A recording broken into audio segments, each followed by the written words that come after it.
you're new, that's okay, yeah, so. Alright, and who's been coming for a while? Give me a little wave, yeah. Been here for a while, you come here every Friday. Well, I want to tell you about the first time I came to you, which was a little while ago. I can tell you that it was in 2007. Don't work out how old I am, no jokes, I'm 26, it's no big. 2007, I was 11 years old and I was in year 6, so I was going into year 6 and I was in fuel, I was at Bethel Christian School. Thank you, Rolly. But it was my first time at youth, right? Amazing. My sister, she would always go to youth, and my mom actually drove the van. Who's here tonight? Hey? But she would drive the white van, believe it or not. That van has been going forever. That exact van. She would drive it from Minchinbury all the way out to Hills, drop a bunch of kids off, sit there with her little DVD, would watch DVDs in the van till youth was over, and then the kids would come out. But when I was old enough, I was excited. I was going to youth and I was going to fuel, but I was also scared and my mom came in with me and we walked up with, I didn't know anyone. I had this I'm pretty sure I can remember it vividly. I had this bright pink sweater on, so you could not miss me. I was I'm here and I'm new.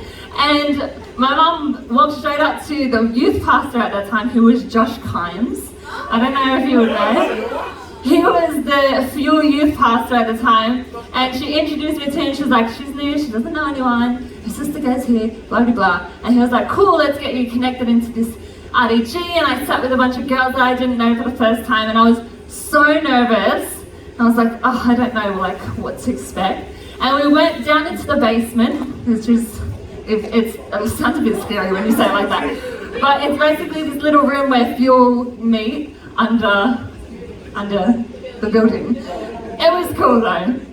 Anyway, we walk in and I'm with this group of girls that I don't know. I'm kind of just being babysat at this point, oh, you're the new kid kind of thing. And we sit down and there's a fun spot going on. I'm pretty sure it's the one where you have to take someone's sock off. It's like sock wrestling, but then the loser had to drink something through the other person's sock. And the girl was vomiting on the platform and I was like, where am I? What did I walk into? It was so gross. And that was my first experience. And then the youth pastor got up on platform and I was starstruck. I was like, oh, I know that guy. I talked to that guy. Oh my gosh, he knows me. He knows me. Anyway, and I was a bit starstruck by the youth pastor. It's literally if someone was starstruck over Sam. Oh my gosh, that guy talked to me in hang time. That was me. And that was my first time at youth, and I can't remember who preached or what they spoke about or what the program looked like, but I can remember how I felt, and that was the start of me coming to youth every Friday, because all I could remember was that I had the best time. I was scared at first, but I had the best time, and then I made a commitment, I'm going to be here every Friday. And then I remember the first time I met Josh. Oh wait, can you just chuck that photo up of me with my RDG? This is me and my RDG in 2008. So there's me with my braces and my shorts and a whole bunch of other people that you wouldn't recognize, except that's Sarah Brower. She is at Maryland's youth pastor with her husband, which was just insane. And that's Sam Houston. She comes to our service. It's just crazy. If you know, you know, but if you don't, it's just a bunch of people, right? Alright, and then I remember the first time I met Josh. You can put that photo up.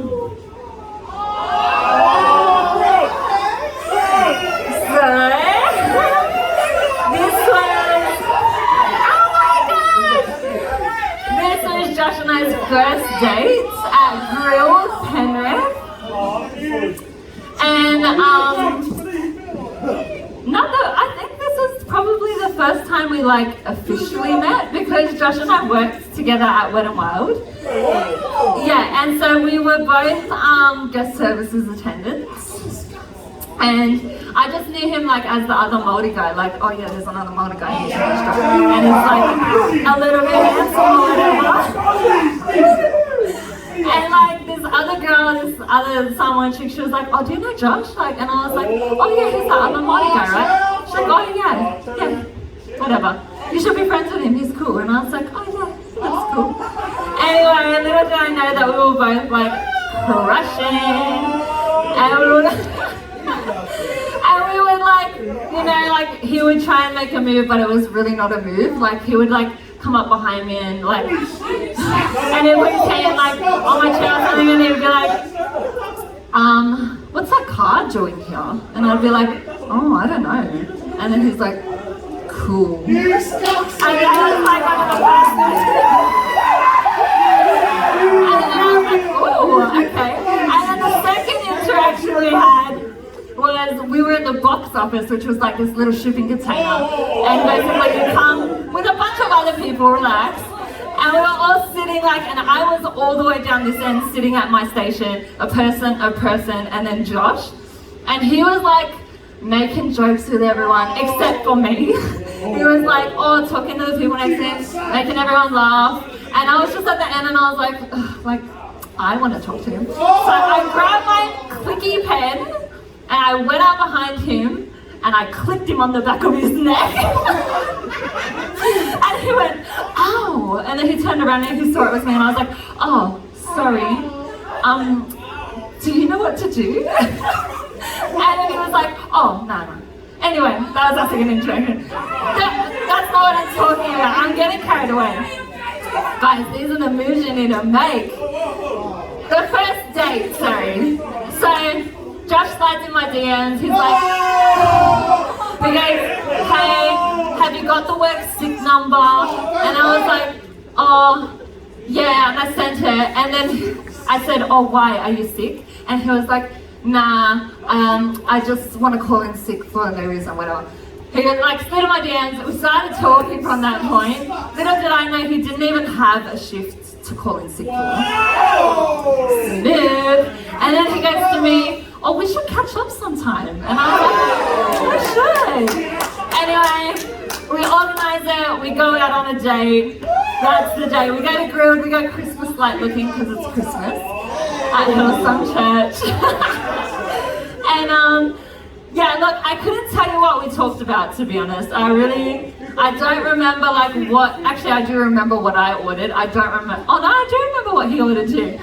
I remember like quite a bit more about the first date. Josh probably wouldn't because he was super nervous. And like every time I would say something, he would just be like, what? Because he was super nervous.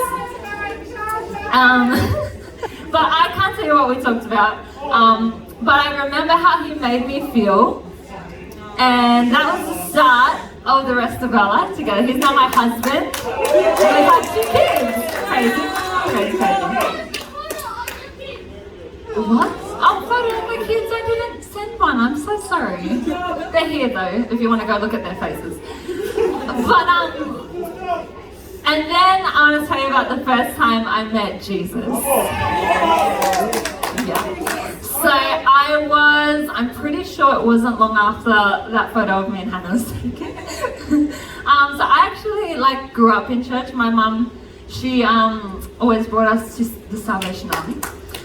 When we were little, and then we moved over to Hillsong. My dad doesn't really come to church, and then so it was just me, my mum, and my sister. We always grew up in church. I kind of always knew who Jesus was, like from a distance, but I didn't know him for myself. And then we were at Hills one night, and like I had been in youth, like I said, since year 6. So then I was probably in years 7, 8 now. No, year 8, if I was 14 or something. No, I would have been year 9. I don't know.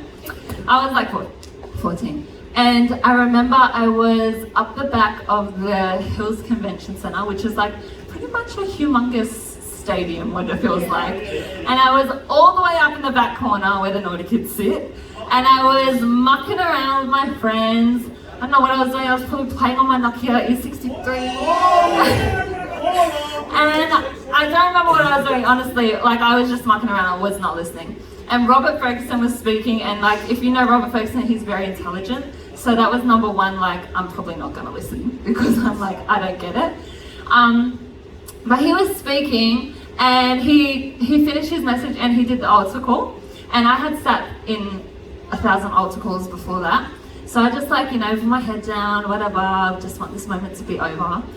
And then I felt the Holy Spirit speak to me and say like, give your life to me kind of thing. Like, there was like this urging in my spirit that knew that I needed to give my life.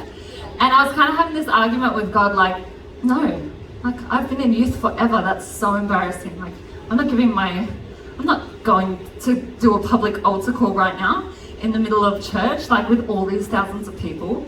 And he was like, basically just like kept urging me. And I felt almost like, are you gonna ignore me again? And I was like, okay, fine. So I was like, I'll give my life to Jesus really quietly. And then, actually no, I was like, no. And then the altar call ended, and I was like, I kind of felt like, I missed out, like I missed my chance. And then he was like, no, there's still more people in here. And I was like, oh my gosh, come on. So then I was like, fine, I'll give my life. And I put my hand on, I was like, yeah, cool, that's it. And then he was like, right, I'm gonna get everybody who put their hand up to come down the front to the altar and make a public declaration. And I was all the way up the back. So I literally had to walk the longest way. And I was like, oh my gosh, no, like this is so embarrassing. All my youth friends were in front of me, like the people I had grown up with, like all these people that thought I was this good Christian girl would have to see me walk down the front and give my life to Jesus again. And I was like, nah, you're just asking for too much now. And I just like kept feeling like this, like almost like a nervousness, like the Holy Spirit was like really present, and I couldn't ignore it. So I was like, fine, I'll go. So I got up and I walked down the front past everyone, crying my eyes out, because I knew that I was for real. That this wasn't just like, fine then, like I'll just do it, and like that'll be it. Like this was actually the thing that made me decide for myself. And I got down the front, and he prayed over me, and I felt a hand on my shoulder, and I turned around, and my whole youth ministry was behind me. Everyone was praying over me. They were all like, yeah man, this is your moment kind of thing.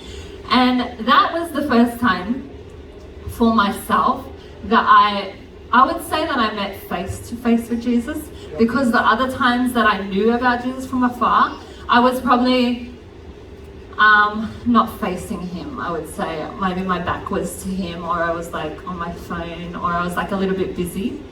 And so that was the first time. And I can't remember who was around me or what we were doing before the altar call, but I remember how I felt, and I felt free. And that was the start of my relationship with Jesus. Wow. And from then on, like it's just been a constant like meeting with Jesus. Like I'll just go and meet with Jesus because I need to kind of thing. And also making decisions like of where I wanted my life to go and who I actually wanted to be. And that was the start that would shape me into the person that I'm in today. Because of my first encounter with Jesus, I live in freedom today. And I've had a lot of firsts. I had a baby, I had a first baby, I had my first car, my first job, like I've had a lot of firsts, right? And I've met a lot of people for the first time. But I've never had a first like that. And I'm not perfect. I'm not saying that like I met Jesus and my life was amazing and everything was going great and like, no, not at all. My life is not la-di-da. But I live in the freedom and love of Jesus Christ despite my failures and despite my sin. And I find it funny because people will always tell you that Christianity is boring or that it's not fun. Yeah. That following Jesus means you have to give up your freedom, right? Anyone else heard that from their friends? Like, oh no, I don't want to become a Christian. I have to give up like a whole lot of stuff, right? But actually, I would argue the fact that the life that I was living before I met Jesus was filled with way less fun stuff than when I did meet Jesus, right? Things like insecurity, things like anxiety, depression, death. These were the things that were in my life before I met Jesus. Sorry, but that just doesn't sound fun to me. Like, I don't know about you, that does not sound fun to me. So I would definitely argue the fact that a life with Christ is just as good. And not only, it's not like you don't lose your freedom. Jesus gives you freedom. Like, I gained my freedom when I met Jesus. I didn't lose anything. And don't get me wrong, like, I still face insecurity, I still face anxiety, I still face fear, but I'm just not alone anymore when I do it. Before, when I would make a mistake, I'd feel like, oh, I suck, I'm not good enough, like, no one's ever gonna love me enough, like, kind of thing. But now, I know I can tell myself Romans 5:8 says, but God proves his love for us in this, that while we were still sinners, Christ died for us. Freedom for me meant not feeling alone anymore. When I was younger, when we did a segment at youth called A Letter to My 16-year-old Self. I don't know if any of you are around for that, but basically we write a letter to our 16-year-old self, and a lot of my letter consisted of telling my 16-year-old self that I'm worthy, because I struggled with a lot of insecurity when I was younger. My teeth were super messed up. I had like a massive gap, my jaw was out of whack, and I would always get teased for it at school. Like, I'd get called Bucky, like, oh, could you fit a $2 coin through your gap? Which I probably could. But I had a lot of insecurity because of that, and it actually instilled like this worthlessness of like, oh, I'm not gonna be good enough, like I'm too ugly to be loved, or like I would always force my chin, like my mouth closed in photos because I couldn't smile without showing my teeth. Like, I remember being at school and they would be like, they'd take a photo and be like, oh, can you just like smile without your teeth? And I'd be like it would just look ridiculous because I was like forcing myself to try and like close my mouth kind of thing. And so I struggled with this insecurity day in, day out. And Christ set me free from that. Like, I didn't need to prove to anyone else that I was worth it. Because God said that I was worth it. God says that he loves me, that I'm beautiful, that I'm called, like that the outward appearance doesn't matter, that it's about the inside, right? And so what does freedom look like to you? What are you a slave to? I was a slave to my insecurity, if I'm being honest. Because I would let it determine whether I jumped in a photo, or whether I spoke to a boy, or whether I don't know what else. But like, I would let it, I was a slave to it. It was, my insecurity made my decisions for me. And so when I found Christ, that wasn't a thing anymore. John 8:34-36 says, Jesus answered them, truly, truly, I say to you, everyone who practices sin is a slave to sin. The slave does not remain in the house forever. The son remains forever. So if the son sets you free, you will be free indeed. I love that we don't have to be a slave to those things, to those labels that people have placed on us. Because who wants to live like that? That's not fun. That's not a fun life to me, to be honest. Like, I don't see that as fun. And so tonight I wanna actually pray for people. And so if I could get the keys up, that would be great. And I want you to ask yourself tonight, is there anything that I'm letting run my life? Am I a slave to something? Whether it might not be insecurity for you, it might be fear, doubt, right? Maybe someone told you you're not good enough, or you're not gonna make it. Like, has anyone heard that one before? Or maybe it's maybe you're maybe you're a slave to a trauma in your life. Something terrible or bad has happened to you in your past, in your life, And you've let that dictate whether you do anything, whether you step out of it, whether you let that come into your family. I don't know if I'm allowed to share this, but I'm going to. Josh, right? I'm going to share it. I'm so sorry, Leash. Josh's dad, he saw in his family this addiction to alcohol. And he decided, when he found Jesus, that he wasn't going to let that run his family. And have you ever seen your dad drink alcohol? Never. Oh, I might cry. And I don't think, and now that just set Josh and Alicia and Jordan up for a win, like, because they see that and they're like, no, I've seen my dad do it. Like, if he can do it, like, I don't have to be a slave to alcoholism just because my grandparents were, or just because that's just something in multicultural. Like, hey, we all get drunk and, like, you know, like, beat each other or whatever. Like, maybe your culture is something that you're a slave to, your traditions. Jesus is so much more than that. Like, so if the Son sets you free, you will be free indeed. So I want to pray for people tonight, because I believe that that Jesus wants to set you free tonight. Like he set me free, like he set Hannah free, like he set all of, like, the people that are here that have made this, you know, decision to follow Christ day in, day out. Like, you know, we still face stuff. We still face stuff. Just because we've given our lives to God, like, doesn't mean that we're like off in la la land, that the world isn't real. Things still like come up. We're still like, this is for everyone. This call is for everyone who wants to be set free again. If it's you, again. If it's for the first time, let's get set free, right? Because we don't need this stuff. We don't. We can't walk into everything that God has called us to if we can't.